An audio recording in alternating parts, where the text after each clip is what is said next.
The Middle Ages are remembered for castles, knights, and kingdoms. But behind the romantic image of medieval life lies a terrifying reality.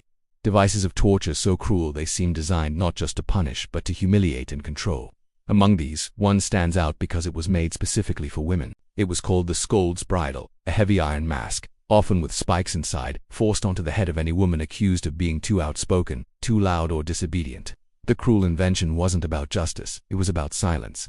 Once locked in, speaking became agony and in public turned the victim into an object of ridicule. But the bridle wasn't the only one. Other devices such as the ducking stool targeted women accused of witchcraft or gossip. They were strapped to chairs and plunged repeatedly into freezing water until they confessed or drowned. What makes these devices so horrifying isn't just the pain. They were designed to strip women of their dignity, to control behavior through fear. Unlike weapons of war, these devices weren't meant to kill. They were meant to break the spirit.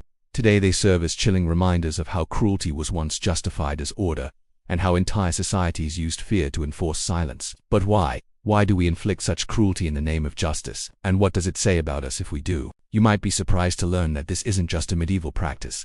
Throughout history and around the world, societies have invented increasingly sophisticated ways to punish and control people. In ancient China, criminals could be locked up in a wooden box as punishment, sometimes left to die of starvation. In the Ottoman Empire, a thief might have their hand chopped off as punishment, serving as a warning to other would-be thieves. And in colonial America, a woman accused of a crime might be put in a pillory, a wooden device that locked her head and hands in place, leaving her exposed to public ridicule and sometimes physical harm. These punishments may seem extreme, but they reflect a desire for retribution, a need to make the offenders suffer as much as they have caused others to suffer. But they also reflect a desire for control, a need to punish in order to prevent others from breaking the rules. After all, seeing someone else suffer can be a powerful deterrent.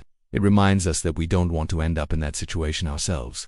So these devices of torture and punishment serve not just as a means of retribution, but as a way to maintain social order and prevent others from breaking the rules. But is there a better way? Is there a more humane way to deal with those who break the rules? Or are we doomed to repeat the mistakes of the past? Let me know your thoughts below. And for more thought-provoking content, stay tuned.